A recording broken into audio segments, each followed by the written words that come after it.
Jose Arregiren heriotzaren 42. urtemuga da gaurkoa. 1981eko otsailaren 13an hil zen Espainiako poliziaren eskuetan atxilotu eta 9 egunera. Horrezkero, gaurko egunez, otsailak 13 ospatzen da Euskal Herrian torturaren aurkako eguna. Egiari Zor Fundazioak omenaldia antolatu zuen atzo, Arregiren jaioterrian zizurkilen hala, poliziaren esku pairatutako torturen ondorioz hildakoak gogoan izateko eguna izan zen atzokoa. 5.369 tortura kasu datu ofizialen arabera. Kopuru izugarriaz mintzo gara gurea bezalako herri txiki batentzat, eta horrek Euskal Herrian modu masibo eta sistematikoan torturatu dutela adierazten du. Kriminologiaren Euskal Institutuak ofizialki argira ateratako tortura kasuak aintzat hartzeko deialdia egiten diegu Nafarroa Garaiko eta EAeko gobernu eta arduradun instituzionalei. Torturaren errealitatea itzaletik argira atera dadin. Gabon, Pilar Garaialde Egiari Zor Fundazioko kidea elkarrizketatu dugu gaurkoan Hamaika Telebistan. Bere esanetan, torturaren gaiari erantzun eta konponbide integrala eman behar zaio, berriro ere gerta ez dadin. Garaialdek salatu du tortura sistematikoki aplikatu dela eta hori ahalbidetu duen estatu makineria bat egon dela entzun. 1379 torturatu Euskal Herrian, zehatuta daudenak, zientifikoki eta IBAK Euskal Kriminologia Institutuak egin duen ikerketaren ondoren 5.379, haietatiken 1.068 Nafarroak dira eta 4.311 Euskal Elkarte Autonomokoak. Orduan agerraldi hori egin zen, pixkat gogoratzeko eta gaina esateko, honek ez du izan behar, hau ez da amaiera, hau abia puntu bat izan behar du, zeren torturaren gaiari eman bertzaio erantzun integral bat eta konponbide bat. Gehiago gertatu ez dadin. Bestaldetik, 1926ko gerraren ondorioz hildako 6 borrokalariren gorpuzkiak jaso dituzte beren familiek Gogora Institutuak Bilbon antolaturiko ekitaldi batean. Entzun dezagun, Beatriz Artolazabal. Egin dezakezue, herrialde honek bere oroimen historiko eta demokratikoarekiko konpromiso sendoa duelako. Denok, erakundeak, alderdi politikoak, memoriala erakundeak eta gizarte zibila, norabide berera goazelako egin dezakezue. Ziur naiz, memoria demokratikoak berezkoak dituen balioekin guztiok gaur bat egiten dugun moduan, bat egite horrek isla izango duela ere. Egun, Eusko Legebiltzarrean izapidetzen ari den memoria historiko eta demokratikoko legean akordio zabal bat erdietziz. Eta politika arloko gaiekin jarraiki, Iñigo Urkulluk dio EAJak gauzak ongi egin dituela egoera zail izan arren, maiatzeko hauteskundetarako hautagaiak aurkeztu ditu EAJak asteburuan, beken eta hor Urkulluk eredugarriak izateko eskatu die hautagaiei. Euskadirentzat estrategia argia eta partekatua dugu. Eredu bat dugu. Auzolana zer den ondo dakigu. Eta herrigintzan sinesten dugu. Guztion artean aurrera egiten ari gara. Pandemia eta gerraren ondorioak lezio aurreratua izan diragu guztionzako. Balio dezala esperientzia horrek etorkizuneko arazo ez ezagun eta aurrikusi ezinei aurre egiteko. Gaur, elkarrekin gaude, bide horri jarraipena emateko. Herrigintzan aurrera egiteko. Aldi CH Bilduk 400 udal ordezkari bildu ditu Donostiako tabakaleran azken urteetako lanari erreparatu eta maiatzeko bozei begira jartzeko bertan, koalizioaren Gasteizko alkategai Rozio Biterok adierazi du azken urteetan pilatutako esperientzia oinarri hartuta jauzi bat egiteko abagunea dela entzun. Euskal Herriaren luzera zabalera hedatzen ari da gure eragin indarra. Azken urteotan, pilatutako esperientzia onarri hartuta jauzi bat emateko unea da. Gure egiteko modua, gure grina, gure konpromisua eta gure ezagutza. Euskal Herriaren behetik gorako eraikuntzaren mesedetan jarri behar dugu. Euskal Herria Europan ikur bilakatu nahi dugu, municipalismoaren onena eta abanguardian. EH Bildun herritarren mesedetara baitago. Herri honi etorkizun oparo eskaintzeko hemen gaude. Horregatek diogu eta beti egingo dut. Aldaketarako alternatiba bakarra EH Bildu. Nafarroako parlamentuak ateak itxi zizkion Maineru bezalako herri txiki bati euskaraz ikasi eta bizitzeko eskubideari otsailaren 2an udalbatzak aho batez eginiko eskaera, hau da Maineru eremuez euskaldunetik mistora pasatzeko eskakizunari ezezkoa eman zioten PSN eta Navarra Sumako parlamentariek gertatutakoa salatzeko eta euskararen legearen izaera baztertzailea salatzeko elkarretaratzea egin dute asteburuan Maineruko udalak eta hor dago plataformak. Legeak ez euskalduna deituriko eremua sortu zuen, izenetik bertatik bere asmo baztertzailea argi ustea zituen. Bada, Maineru esan du ez duela bazterketa horren parte izaten jarraitu nahi, eta bere hitza errespetatzeko eskatzen du. Auzi hori bakiera, Maineru herritarrei soilik dagokiena. Amuge elkarteak emakume ijitoek jasaten duten diskriminazioaz ohartarazi du eta 2 kasu azaldu ditu. Batetik salatu du denda bateko langileek jazarri eta humilatu zituztela neska batzuk eta bestetik poliziek 2 emakume atxiki gorputza miatu eta mehatxatu zituztela.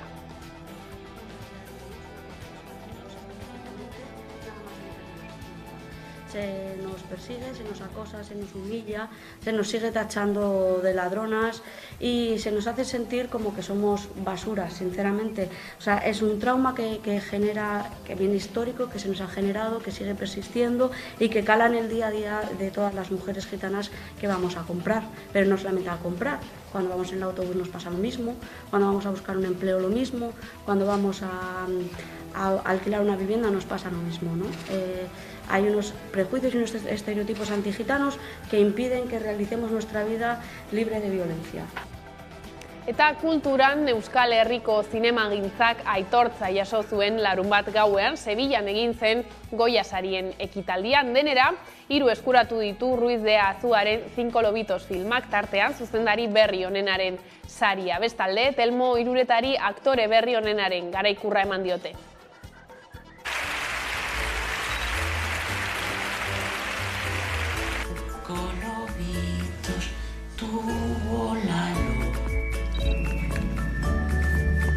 Alauda Ruiz de Azúa por 5 lobitos. Nosotros también existimos y porque nosotros también follamos. Venimos hoy con un cine más inclusivo y con cuerpos de todo tipo.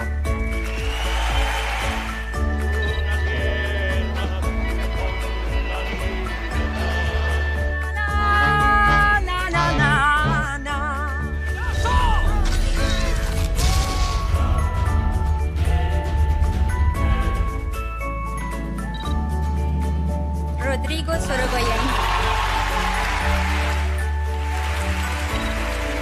Pues Asbestas se convierte en la gran triunfadora de la noche. Mejor película, mejor música, mejor actor protagonista, mejor actor de reparto, mejor fotografía.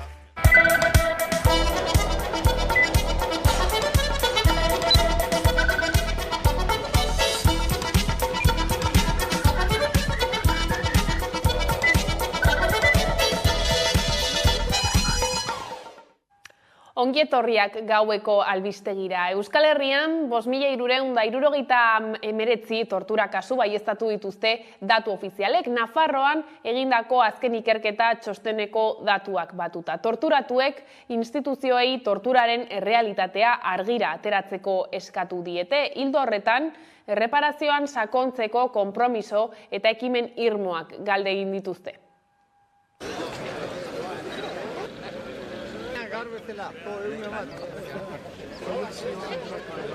Bi ikerketen baturak errealitate gordin bat azalerazi du 1970tik hona Hego Euskal Herrian. 5.369 tortura kasu datu ofizialen arabera.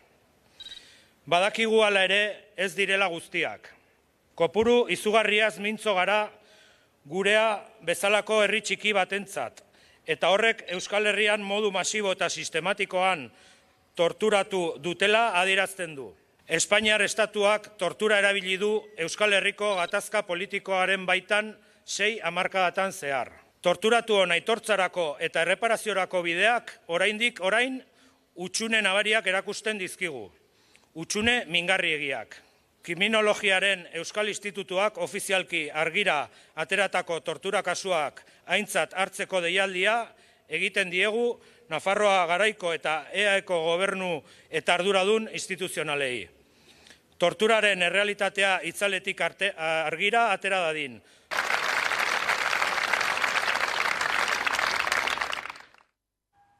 Unai Urruzuno EH Bilduko mahai politikoko bozeramaileak salatu duenez, Espainiako estatuak tortura euskal independentismoaren aurka erabili du modu sistematikoan. Adierazi du hori posible izan dela Espainiak zigorgabetasunean oinarritutako egitura oso bat antolatu eta diseinatu zuelako. Jose Arregi, Karabantxelgo espetxean hil zen, dependentzia polizialetan 10 egunez torturatua izan ostean. Baina Jose Arregirena dakigunez kasu bat baino besterik ez da, milaka eta milaka kasuren artean. Estatu espainolean tortura sistematikoa izan da, eta bai Eusko Jaurlaritzaren informeek eta berriki Nafar gobernuarenek ere esan duten bezala gutxienik 5.400 pertsona, 5.400 lagun izan dira torturatuak hamarka luzeetan zehar Euskal Herrian. Horrek zera adierazten du, alde batetik, Estatu espainolak tortura erabili duela euskal independentismoaren kontra, bestetik modu sistematikoan egin duela, eta hirugarrenik torturaren inguruan egitura zigorgabetasunean oinarritutako egitura oso bat antolatu eta diseinatu zuelako izan dela posible. Estatu espainolean tortura ez da ikertu, tortura ez da jasartu, eta kasurik gehienetan, guztietan ez esatearren, torturatzaileak, arduradun polizialak eta arduradun politikoak ere zigorgabe atera dira. Are gehiago esango genuke, kasu batzuetan baita sarituak ere izan dira horregatik. Pilar Garaialde Giarizor Fundazioko kidea elkarrizketatu dugu gaurkoan Hamaika Telebistan. Bere esanetan, torturaren gaiari erantzun eta konponbide integrala eman behar zaio, berriro ere gerta ez dadin. Garaialdek salatu du tortura sistematikoki aplikatu dela, eta hori ahalbidetu duen estatu makineria bat egon dela, era berean nabarmendu du tortura ez dela atxiloaldian hasi eta amaitzen den zerbait. Bai, tortura sistematikoki aplikatu da. Eta gaina horretarako egon da estatu makinaria bat hori ahalbidetu duna. Ez da? Eta noski askozaz gehiago, bai.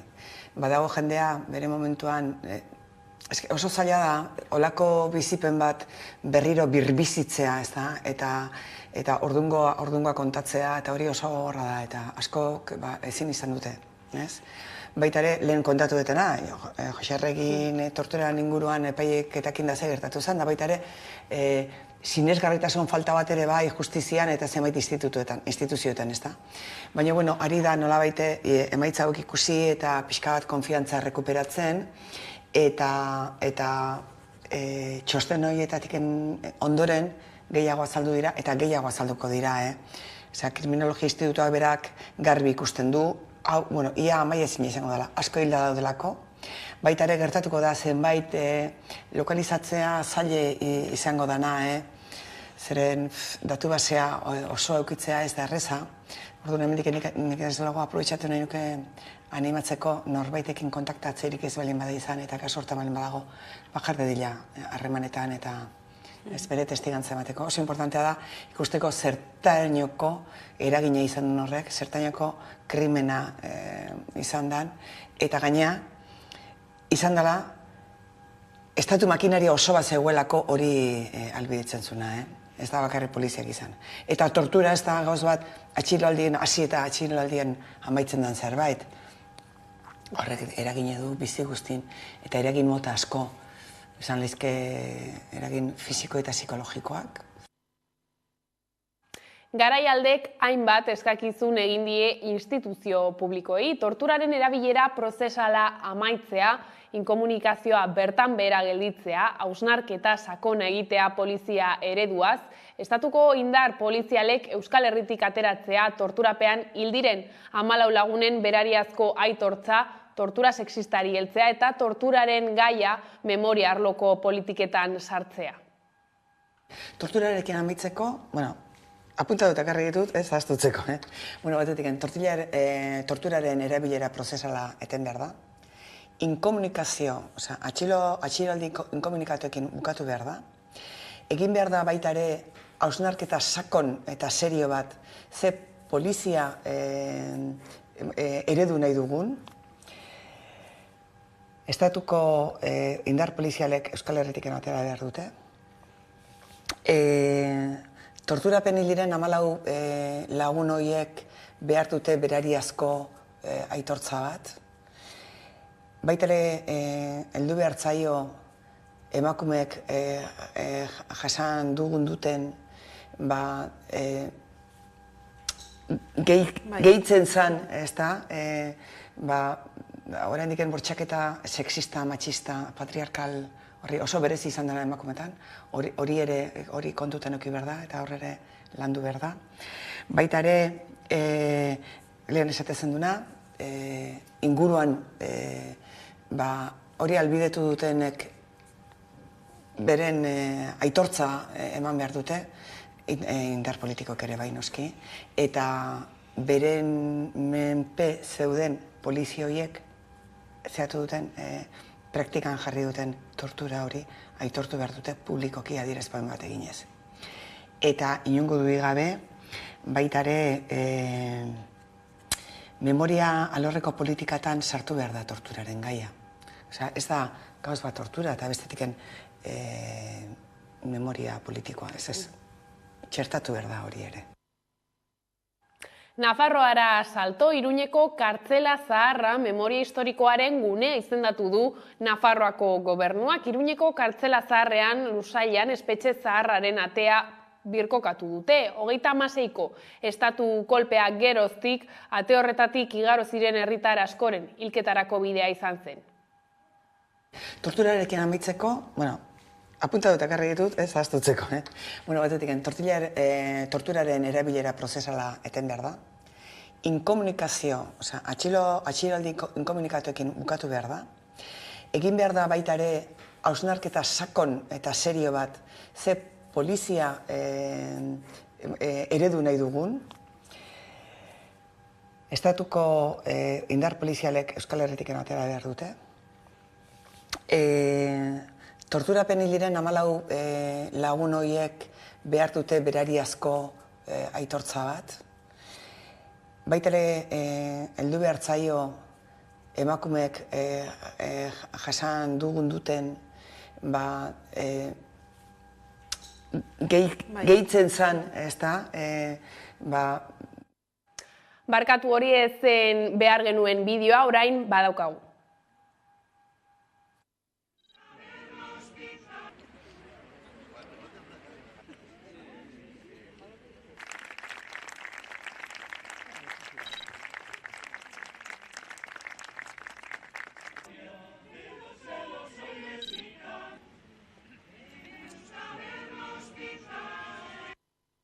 Leku hori hainbat belaunaldiren memorian zenbait gatazka eta gizarte borrokekin lotuta egonda, adibidez, 80ko hamarkadan derrigorrezko soldadutzari intsumisoa emateko mugimenduarekin, baina guztiaren gainetik 1926ko uztaileko estatu kolpearen ondoren izandako papera nabarmentze da.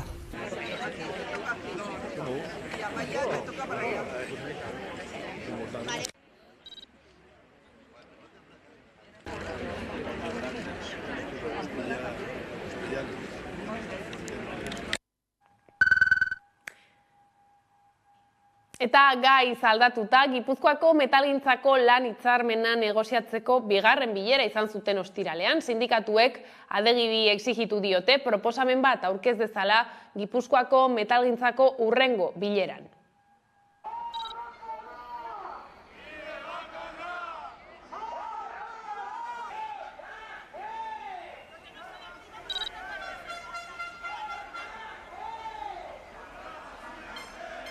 Hoxe, gure sorpresako baita, patronala bigarren aldiz, etorri da proposamenik gabe. Komunikabideei esaten egonda aste honetan zehar oso beharrezkoa zala negoziazio hau aurrera eramatea, baina bestalde ikusi duguna izan da justu kontrakoa.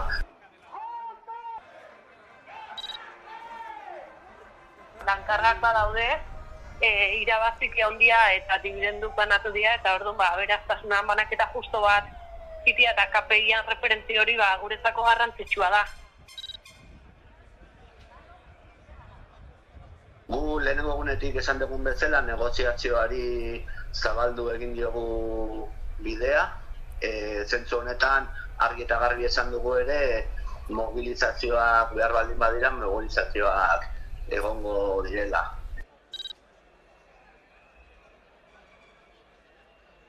Akordio bat nahi baldin badeu, borroka izango dala akordioa baldintzauko don modu bakarra. Ipar Euskal Herrian berriro ere milaka lagun atera ziren Frantziako lurralde osoan Elisabeth Borne, Parisko gobernuko lehen ministroak proposatutako pentsio erreformaren kontra egiteko. Aiara Durreta. Berriore milaka lagun kalera atera dira Ipar Euskal Herrian eta Frantziako lurralde osoan Elisabeth Borne, Frantziako lehen ministroak proposatutako pentsio erreformaren kontra egiteko. Baionan 25.000 lagun batu ziren eta hurrengo hitzordua hiren 16an izango dute. Izan ere, egun horretan boska daitekeelako erretiro adina 62 urtetik 64 urtera igotzea. Zehazki punturik kritikatuena da. Bestalde, LAB sindikatuak salatu duenez, kategoria berekoak diren bilanen arteko soldata arrakala 80%eraino izan daiteke eta gizonek emakumeen bikoitza inguru irabaz dezakete Euskal Herrian. Sindikatuak prentsaurrekoa eskaini du gaur goizean Donostian generoagatiko soldata arrakalaren inguruan egin duen azterketa aurkezteko.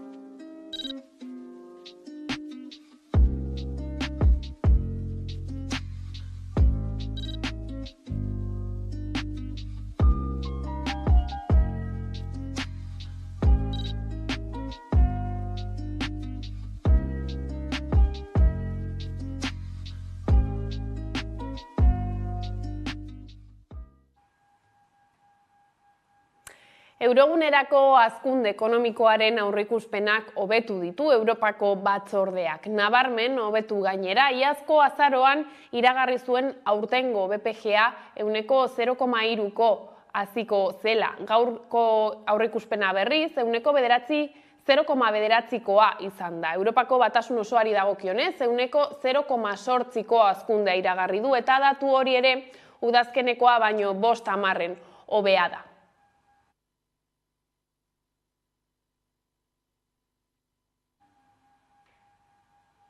Gizarte arloari dagokionez, Amuge elkarteak emakume ijitoek jasaten duten diskriminazioaz ohartarazi du eta 2 kasu azaldu ditu. Batetik salatu du dendako langileek jazarri eta humiliatu zituztela neska batzuk eta bestetik poliziek 2 emakume atxiki gorputza miatu eta mehatxatu zituztela. 7 emakume ijitok Bilboko 2 dendetan jasandako tratu diskriminatzailea salatu dute Amuge, Araba Bizkaia eta Gipuzkoako emakume ijitoen elkarteak eta Romi Berriakek. Vivimos a diario, ¿no? Es una cosa que sufrimos sistemáticamente nada más entrar en las tiendas. Se nos persigue, se nos acosa, se nos humilla, se nos sigue tachando de ladronas y se nos hace sentir como que somos basuras, sinceramente. Manifestazioa deitu dute gainera emakume eta neska ijitoenganako humillazioa salatzeko. Bilazoretan emakumeek ohartarazi dutenez larrituta, jazarrita, jendaurrean lotsatuta eta estigmatuta sentitu ziren. Izan ere, jasandako tratua emakume ijitoak lapurrak diren aurreitziari egozten diote. Hay unos prejuicios y unos estereotipos antigitanos que impiden que realicemos nuestra vida libre de violencia. Marina eta bere lagunek Bilboko lurrin denda batean jasarriak izan zirela azaldu dute. Por ser mujeres gitanas, o sea, por ese simple hecho tuvimos un acoso en un establecimiento, sin motivo ninguno. Langile bat segika izan zuten eta behargin horrek gerora aitortu zien bere jarrera hijitoak zirelako zela. Solo por ese simple hecho iba perseguido por la tienda, ¿no? Eta reklamazio horriak eskatu zituztenean langileek inguratu zituzten. Y ahí te das cuenta que sientes el rechazo que hay todavía en la sociedad por ese simple hecho. O sea, te paras a pensar que tú salgas una tarde con tus amigas de compras, que no hagas nada, absolutamente nada, y por el motivo de ser una mujer gitana tengas que sentirte acosada, perseguida y humillada, queda mucho todavía en la sociedad que hacer. Beste kasuan, amugeko arduradunak gertatutakoaren berri eman du eta bi emakumeek salatu dute, arropa denda batean zeudela 6 agentek inguratu zituztela, eta ondoren poliziak azpiko arropa gutzean utzi zituen miaketak egiteko aitzakian. Horrela iragarri dute kasu bakoitza salatuko dutela. Hori bai, jardunbide judizialez gain gizartean egin beharrezkoaz ere solastu dira. Bi erasoetan ez zen inor eurengana gerturatu laguntza eske egon arren. Hala elkartasuna eta aliantzak eskatu dituzte. Eta Gasteizen saltokiek eta establezimenduek gaurtik, otsailaren 13-tik, hasiko dituzte indarkeria matxista prebenitzeko prestakuntza ikastaroak. Berdintasun zerbitzuak aurrera eraman duen kanpainaren baitan kokatzen da. Gasteizon, Aenkomer, Arabadendak eta Kutziko Tazkeroak elkarteek eta el Bulebar Merkataritza guneak aste honetan hasi dituzte indarkeria matxista prebenitzeko prestakuntza ikastaroak. Udan udaletzeko berdintasun zerbitzuak ekimena aurrera eraman zuen eta kanpaina horren barruan kokatzen dira ikastaro hauek. Izan ere, udatik ostalaritzako eta merkataritzako elkarteekin batera landu dituzte. Gasteizko udalaren asmoa da genero indarkeriako printzipioei buruzko oinarrizko prestakuntza eskaintzea. Hala nola indarkeria matxistako egoerak eta horien aurrean jarduteko ekintzak identifikatu ahal izateko tresnak eskaintzea, sentsibilizatzea eta indarkeria matxistako kasuei arreta emateko dauden baliabide buruzko informazioa ematea. Sareak eratu behar ditugu eta adierazi ziguten interesa kontuan hartuta, konpromiso kolektiboa eta individuala uztartuko dituen aurrepauso hau eman dugu. Ikastaroak otsailaren 13an hasi dira emakumeen etxeko ekitaldi aretoan eta aurrez aurreko eta online formatuan eskainiko dira. Bestalde, haur minbiziaren kausa ezagutzera emateko elkartasun ipar martxa egin dute Donostian. Asteazken honetan ospatuko da haur minbiziaren nazioarteko eguna eta gogoratu behar da haurren minbiziaren 30 bat kasu berri diagnostikatzen direla urtean Gipuzkoan. Haur minbizidunen nazioarteko eguna dela eta elkartasun ipar martxaren 10. edizio egin dute asteburuan Donostian. 1000 lagun inguruk hartu dute parte, inoiz baino jai girokoagoa izan da. Egun eguzkitsua Batuka da lagun eta Star Warseko pertsonaia mitikoak ere bertan. Aspanogi adingaben minbizidunen familien Gipuzkoako elkartea da. Helburu nagusiena adingaben minbizidunaren eta bere familiaren bizimaila hobetzea da. Gaixotasunaren berri ematen den unetik beraien beharri erantzun bat emanaz. Gaixotasunaren prozesu guztian zehar eta ondoren euskarri eta akonpainamendua ematen saiatzen dira. Nazioarteko eguna eta haur minbiziaren kausa ezagutzera emateko Aspanogi Gipuzkoako Foru Aldundiarekin batera aurrera eraman du 10. urtez elkartasun ipar martxa. 10. edizio hau Aspanogiren 25. urte hurrenean egin dute. Hori dela eta aurtengo leloa 25 urtez piraten alde martxan izan da. Emozio handiko ekitaldiak izan dira aurten eta Gipuzkoako herritar mordoxka batu dira elkartasun martxara. Gizartearen partaidetza bultzatzea helburu duen elkartasun ekintza honek haur minbiziaren aurka indarrak batu nahi izan ditu. Aurten gainera ez dute afororik ezarri eta ez da osasun segurtasun protokolo berezeri jarri. Goizean eman zitzaion hasiera ipar martxari. Aurretik Zurriolako hondartzan pirata eta familien laguntzarekin mosaiko bat egin zuten. Nazioarteko eguna eta Aspanogiren urteurrena irudikatuz. Eta gonbidatu bereziak ere izan ziren. Porrotx eta Legion 501 laguntzaile imperialak besteak beste. Asteazken honetan ospatuko da haur minbiziaren nazioarteko eguna, eta gogoratu behar da haurren minbiziaren 30 bat kasu berri diagnostikatzen direla urtean Gipuzkoan, eta 100 gora Euskal Autonomia Erkidegoan. Eta Gasteizera bueltan, Arana Klinikan jarriko den asilo eskatzaileentzako zentroaren inguruan sortutako polemikaren ondoren, zehar errefusiatuekin gobernuz kanpoko erakundeak eskatu du errefusiatuen eskubideak betetzeko eta aurkitzen dituzten hainbat oztopo aipatu ditu. Hala, errefusiatuek aurkitzen duten oztopo nagusia polizia etxean hitzordua lortzeko zailtasuna dela ohartarazi du erakundeak. Arana Klinikan jarriko den asilo eskatzaileentzako zentroaren inguruan sortutako polemikaren ondoren, zehar errefusiatuekin gobernuz kanpoko erakundeak eskatu du errefusiatuen eskubideak betetzeko. Era berean, errefusiatuek aurkitzen duten oztopo nagusia polizia etxean hitzordua lortzeko zailtasuna dela ohartarazi du erakundeak. Polizian asilo eskaera formalizatzeko hitzordua lortzeko izaten ari dituzten zailtasunak hori funtsezkoa baita prozesu osorako. Izan ere, hitzordurik izateak babesa eskatzeko prozedura eragozten du. Erroldan eta oinarrizko eskubideen estadura bermatzen duten zeinbait zerbitzutan sartzea zailtzen baitu. Hala, errefusiatuak zaurgarri uzten dituen egoera horrekin bukatzeko, izapide horiek kudeatzen dituzten poliziatzei mekanismo egokiak eman behar zaiela nabarmendu du zehar errefusiatuekin erakundeak. Ukrainako gerraren ondorioz aktibatutako aldi baterako babesari esker 4.056 eskaera egin ziren, eta segituan babesa jaso zuten, eta horrek erakusten du nazioarteko babeserako ere egin daitekeela. Zailtasun asko topatzen dituzte egun errefusiatuek, izan ere, behin herrialdera sartzean, hilabeteko tartea dute asilo eskaera tramitatzeko. Baina zer gertatzen da, hitzorduak erabilgarri ez daudela. Eta behin hartuta gainera, administrazioak ez duela betetzen 6 hilabeteko epea izapidearen erabakiaren berri emateko. Arazoak baina ez dira hor bukatzen, izan ere asilo eskaera egin eta 6 hilabetera lan egiteko baimena ematen diete. Eta errefusiatuak gizarteratzen hasten dira, baina hilabete batzuk igaro ostean gehienetan asilo eskaera horiei ezezko ematen diete, eta herrialdetik alde egin behar dute askota. Hala, udal eta foru hauteskundeen atarian, egoera horrekin bukatzeko alderdi politikoei eskatu diete neurriak hartzeko. Bizikidetzarako gune seguruak eta diskriminazioarik gabekoak sustatzea Euskal Autonomia Erkidegoko udalerri eta lurralde guztietan, eta alderdien udal eta foru programek kulturen arteko bizikidetza sustatzea. Eta diskurtso politikoek immigrazioa instrumentalizatzen ez dutela, eta gorrotoaren bidez, haustura soziala sustatzen ez dutela zaintzen. Euskal herritarren berotegi efektuko gas isurketa bataz beste mundu mailakoaren ia bikoitza da. Ondorio hori eta beste hainbat bildu ditu gaindegia behatokiak ezagutzera eman duen adierazle galeria nagusiaren txostenean. Euskal herritarren berotegi efektuko gas isurketa batez beste mundu mailakoaren ia bikoitza da. Ondorio hori eta beste hainbat bildu ditu gaindegia behatokiak ezagutzera eman duen adierazle galeria nagusiaren txostenean.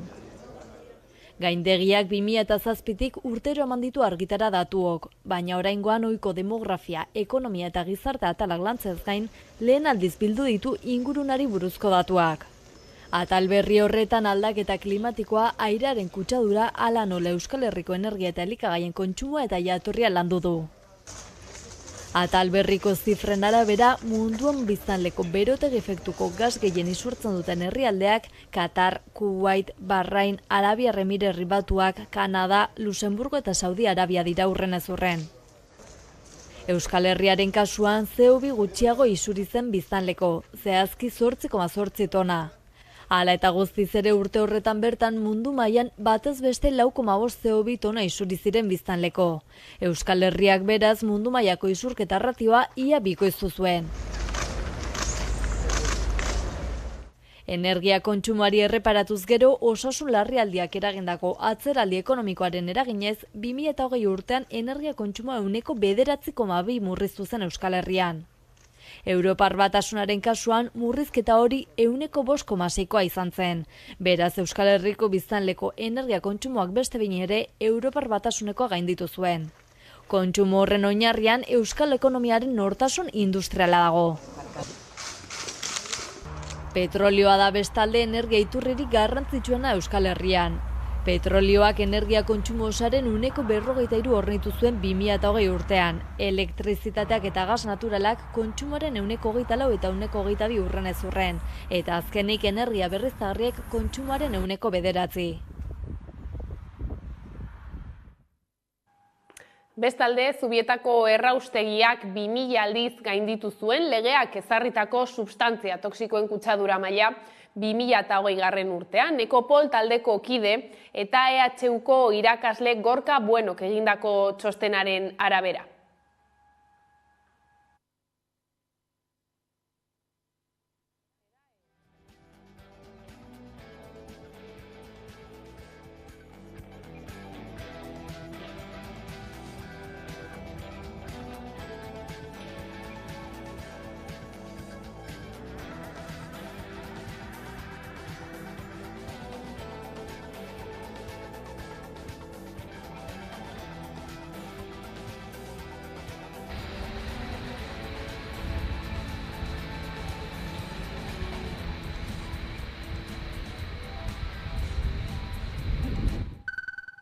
Eta gaiz aldatuta, Nafarroako Txibite lehendakariak Belateko tunel berriaren obren lizitazioa iragarri du. Foru Erkidegoko azken urteetako bidelanik garrantzitsuena 95 milioi euroko inbertsioa izango du eta tunelaren bikoizketak 45 hilabeteko exekuzio epea izango du.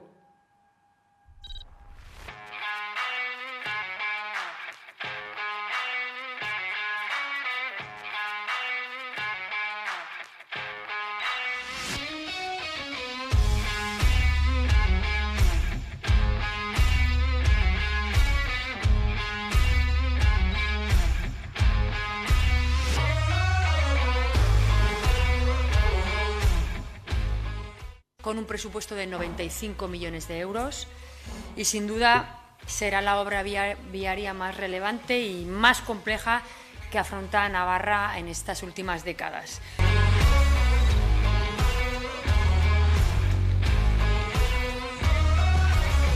Una obra que permitirá cerrar una deuda histórica con los más de 22.000 navarros y navarras, vecinos de las zonas de Baztán y Bidasoa.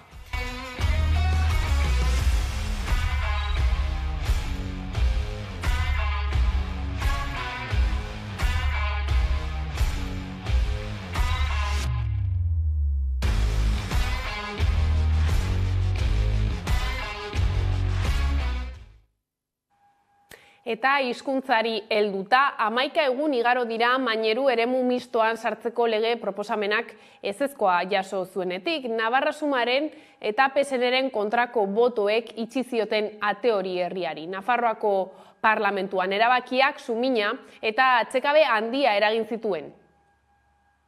Nafarroako parlamentuak maineru eremu mistoan sartzeari uko egin izanak herritarren amorroa piztu du. Udalbatzak aho batez eginiko eskaera, hau da, maineru eremu ez euskaldunetik mistora pasatzeko eskakitzunari ezezkoa eman zioten PSN eta Navarra Sumako parlamentariek otsailaren 2an.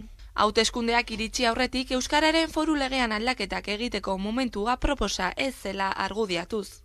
Gertatutakoa salatzeko eta euskararen legearen izaera baztertzailea salatzeko elkarretaratzea egin dute asteburuan maineruko udalak eta hor dago plataformak. Legeak ez euskalduna deituriko eremua sortu zuen, izenetik bertatik bere asmo baztertzailea argi ustea zituen. Bada, maineru esan du ez duela bazterketa horren parte izaten jarraitu nahi, eta bere hitza errespetatzeko eskatzen du. Maineru inguruko herriak eremu mistoan daudela kontutan hartuta, maineru kanpoan utzi nahi izateak ez hankarik ez bururik izatea salatu dute herritarrek. Izan ere bazterketa honen ondorioz, Maineruko eskolak itxi behar izan zuen eta euskaraz ikasi nahi duten umeek Garesera joan behar dute. Azkenean, gu gara beste herri bat bezalakoa, ez dago ezberdintasunik gure herria eta Zirauki ondoan dagoela edo Mendigorria edo dena delako bezala, orduan ez dugu ikusten inolako zentzurik honetan. Maineru bezalako herri txiki batean euskaraz ikasi eta bizitzeko eskubidea bermatu dadin eta batez ere herritarren hitza errespetatu dadin aldarrikatu dute. Eta ekainaren amaierar arte Donostiako pasealeku berria itxita izango da egonkortze lanak direla eta. Otsailaren 6tik ekainaren amaiera arte Donostiako pasealeku berria itxita izango da. Urgulmendiaren hegala egonkortzeko obrak hasi dituzte, beraz itxita egongo da oinezkoentzat zein ibilgailuntzat uda hasiera arte. Hala jakinarazi du Donostiako udalak. Eta guztira 726.000 euroko aurrekontua izango dute dan hauek eta 20 astetako epea aurre ikusten da. Segurtasun arrazoiak direla eta itxi dute. Izan ere azken hilabeteetan luizi batzu gertatu dira eta hormigoizko horma bat jarri behar izan da babes neurri gisa. Horrek daukan helburua da, momentu honetan paseo berrian hormigoizko pareta batekin babestua dagoen gune guzti hori birgaitzea, segurtasun neurriak hartzea eta hormigoizko pareta hori kendua izatea paseo berria bere horretan usteko. Hori ala lanak bi atal nagusitan banatu dituzte. Alde batetik mendiegala oroar egokitza proiektatzen da, kable bidezko aingurak eta iraunkorrez ainguratutako horma bat eginez. Eta bestetik buloiez ainguratutako sare indartu bat jartza proiektatzen da, pasealeku berrira zati txikiak erorrez daitezen. Horrez gain kalte nabarmenak dituzten bi kontrahorma konpontzea aurreikusten da, baita muga orekan dauden harrezati handien ainguraketa puntuala ere. Esan bezala ekainaren amaieran aurreikusten da pasealeku berriaren irekiera.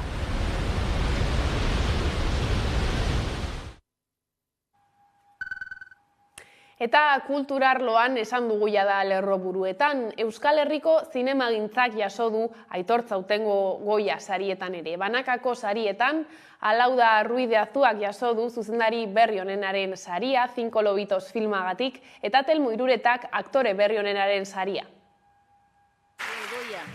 Al mejor actor revelación es para... ¡Telmo Irureta! Y gracias también a David, que es mi personaje, porque es un guiño al derecho a la sexualidad de las personas con discapacidad. Nosotros también existimos y porque nosotros también follamos.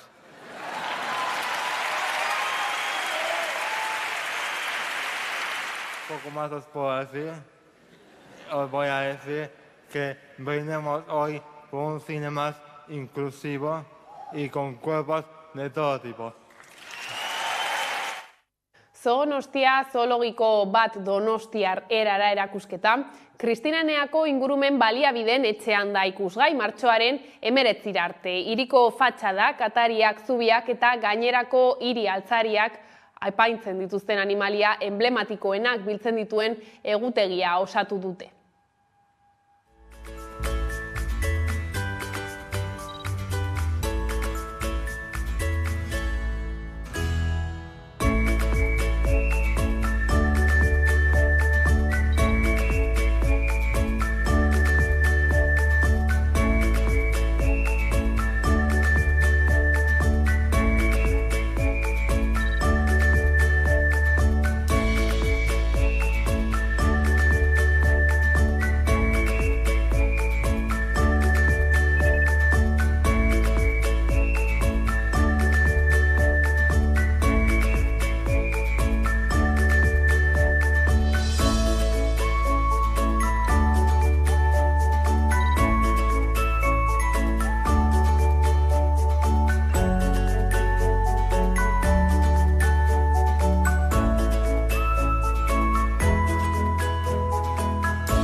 Hilabeteotan milaka lagun elkartzen dira Hernanin eta inguruko herrietan sagardotegi denboraldia dela eta testuinguru honetan Hernaniko udalak ez da sagardoa zuzara lelopean sentsibilizazio kanpaina abiarazi du. Sagardoaz gozatzera doazenak ongietorriak dira Hernanin, baina batzuek horren aitzakian izaten dituzten jarrera matxistak, arrazistak edo errespetu gabeak ez dituzte onartzen.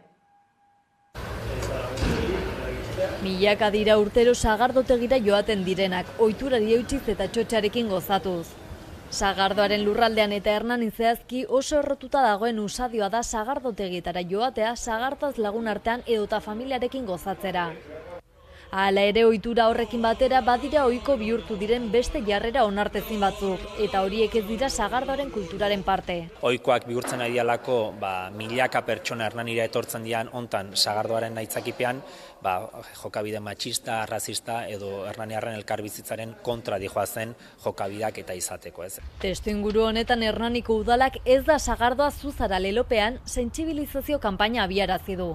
Eta horrekin pixkat irudikatu nahi duguna da, sagardoaren kulturaz gozatzera datozen pertsonek ez dezatela hori erabili, onartezinak dian jokabideak erabiltzeko. Horregatik aurtengo kanpainan erasoetan baino jokabideetan jarri du azpimarra, ulertzen dugulako jokabide matxista eta arrazista horiek direla, gero eraso zehatzak gertatzeko baldintzak sortzen dituztenak, ezta? Gainera ikaragarria da txotx garaiaren inpaktua.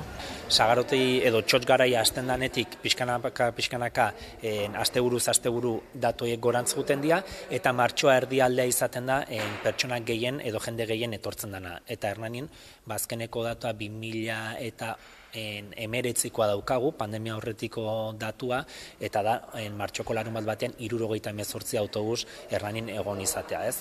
Egoera ikusita, udalak zenbait neurri berezi hartu ditu.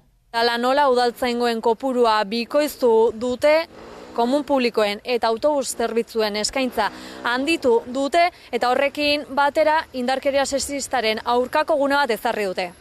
Beraz gogoratu sagardo denboraldia gozotzeko gunea dela, baina ez da onartuko jarrera matxistarik, ez arrazistarik, ez errespetu gaberik. Baina arbuiatu iten ditugula onartezinak dian jarrera horiek guztiak.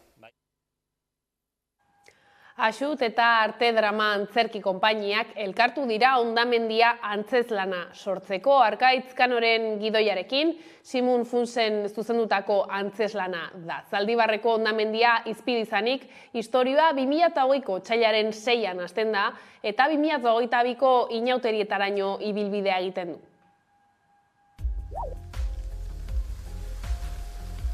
Hondamendia antzeslanak denok bizi izan dugun egoera kontatzen digu hainbat ikuspuntutik. Zaldibarko Luizian hasten da istorioa eta pandemiaren oroitzapenak gogora ekartzen ditu. Horrekin guztiarekin lanak azken urte hauetan ikasitakoari buruz hausnartzera gonbidatzen gaitu.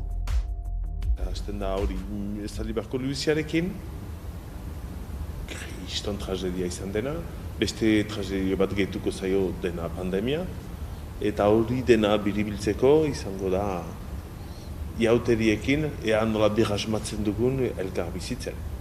Esan zuen gintzan, zelan tratatzen ditugu gure langilegoa bebai. Eta zelan pandemiak bata bestearen gandik urrundu gaituen eta zezaia izan den elkarrekin egotaren goxotasun hori erabiltzea bizitzari aurre egin alizateko. Badakizu izan den oso barregarria, pandemiaren garaiko gauzak kontatzen hasi ginenean eta hori oholtzan jartzen hasi ginean, begiratzerakoan konturatu gara oso barregarria dela. Ezerrek ezeukan zentzurik. Orduan, adibidez horri indarra eman diogu. Eta bada gero izaera kultural bat.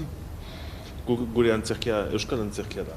Eta gure komunitatean, gauzak krudelenak ere humorez kontatzen dira, begira bertsolaritzak duen gaitasuna, gauzarik latzenak kontatzeko, eta batzutan humore puntu batekin.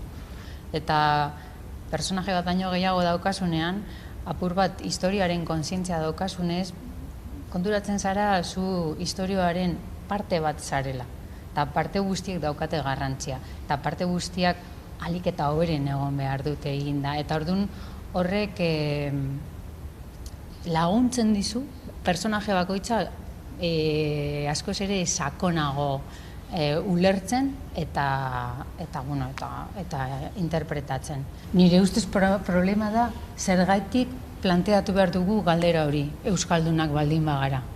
Euskararekin gertatzen zaiguna da, ez dagoela espazio bat gu izateko, gure bizitza bizitzeko, eta nik uste dut plazerraz jende asko bere bizitza ematen duela hori bultzatzeko, baina gauza natural bat izan beharko litzateke.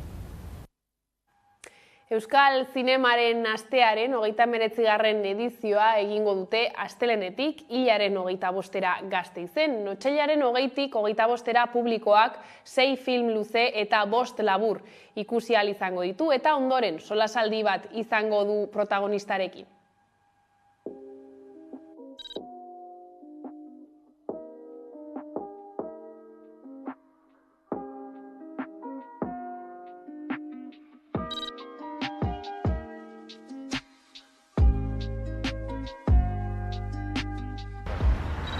Los puntos. Qué exagerada eres, a todas nos han dado puntos. ¿Habéis pensado ya cómo os vais a organizar con la niña? ¿Conoces de mi vida? Supongo que me descubrió cosas.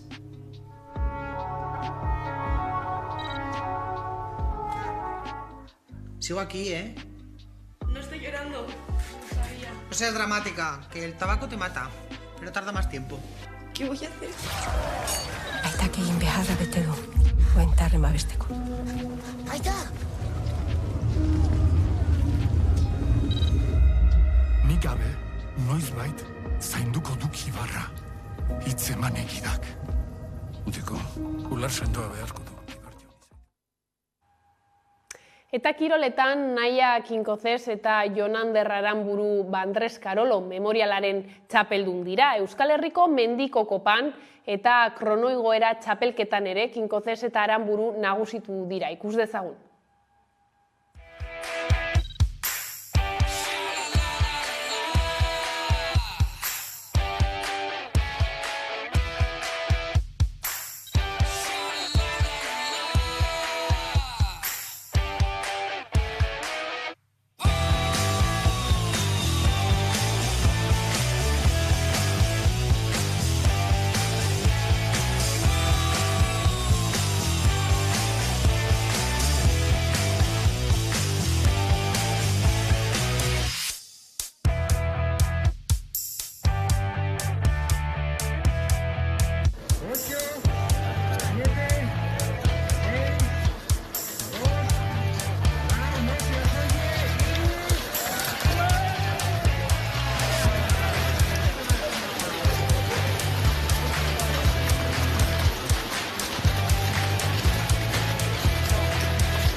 Euskal Herrian abiatuko da aurtengo Frantziako turra, Bilbotik ekingo dio, eta lehen aldiz iritsiko da gizonezkoen turra Bizkaiara. Guztira, 3 etapa jokatuko dira. Euskal Herrian horren arira lasterketa, Euskal Herritik igarotzean ikurriña kalera ateratzeko deia egin dute, eta Frantziako turra hasi bitartean egingo dituzten ekitaldien programa aurkeztu dute gaurkoan.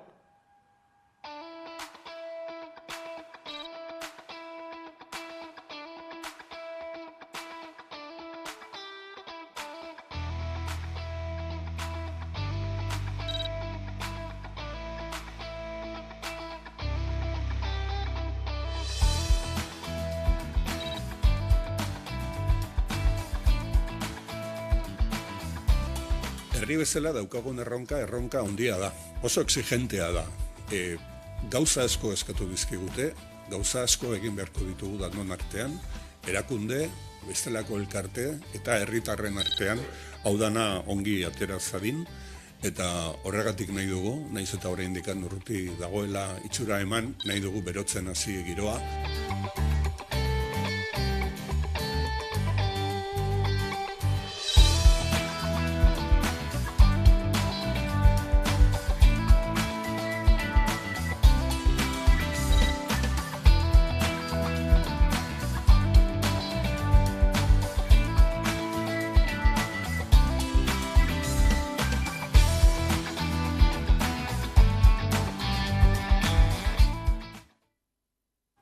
Talbistegia bukatu baino lehen Araban kokatzen den Altzania Mendi Kluba ezagutuko dugu sakonean. 2014an jaio zen Altzania Mendi Kluba eta bi ekimen ospetsuengatik ezaguna da, Mendi Festivala eta Mitzarro lasterketa. Araian, Azparrenan kokatzen den udalerrian aurkitu dezakegu kluba eta bere eskaintza. Zonaldeak badu sarma propioa, mendiz inguratuta dago, besteak beste aratz ikusi dezakegu oso hurbil. Hemengo inguruan, aratz inguruan eta Altzaniako mendietan asteburua iruditzen da jende pila bat. Eta hortik sortu dira, hortik atera dira, pues hor daukagu Juanito Jarzabal, daukagu hor Pou Anaiak, daukagu Baioz, eta pilo bat jende baita, ezaguna eta ezaguna ez dena baita. Datorren urtean egingo dugu ja 10. urte horrena. Eta zera baten sortu genuen kluba, batez ere eta hemen ez da inoiz egon benetako klub bat eta orduan gauza da, hemengo zonaldea ikusita zenolako baliabide, mendiko baliabideak eta naturalak dituen, zerbait sortzea da. Eta honekin batera baita, dinamizatzea pizka bat ere, herriko bizitza baita. Beti izan dugu hori helburu baita. Hemengo jardunaldiak, festivalean, eta baita egiten dugu maiatza ekainen aldean hor Mitzarro bira. Hori izango da gure proga edo gure ekimen estrella, vamos. Da mendiko lasterketa baita entolatzen dugu horrekin batera martza. Aipatu dugunez, Mendi Festivala oso ezaguna den ekimena da, izan ere 11. edizioa antolatu dute aurten. Hasiera batean, 2012an, ez zuen Altzania klubak antolatu.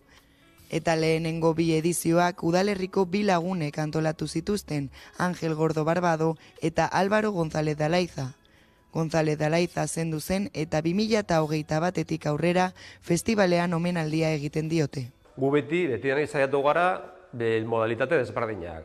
Bai goinmendiak, jakina, gero eskia, baita mendi lasterketak, bizikletak eta mendiak eta abenturarekin zerikusia duten aktibitateekin. Hori Albertin Jorgategi, Alexikon, Oiane Kortazar, Maiora etorri da, Juan de Nazar etorri zen, Juanito Jarzabal, Riko Txokoa. Ateratzeko baita, hemengo jendeak egiten ditute edo egin ditzaketen gauzak baita. Azken zian mendiko munduan. Hortik aurrera urtero beti ateratzen da zerbait.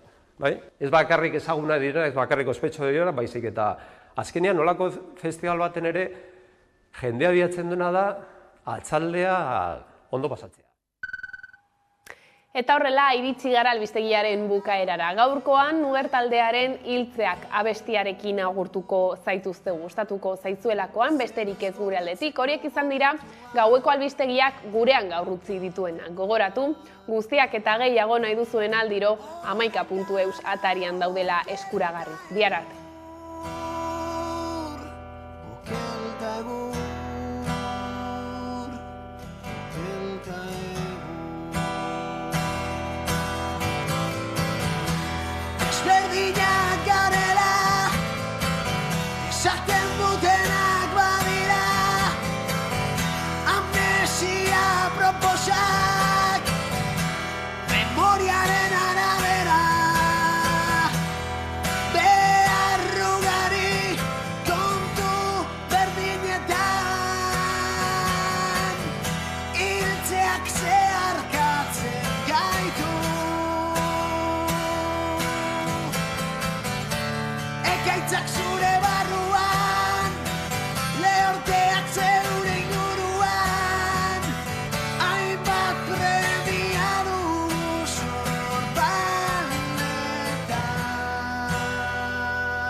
Azalak batu egin gaitu, mamiaren garapenaren kontra, zarenaren kontra. Azalak batu egin gaitu, mamiak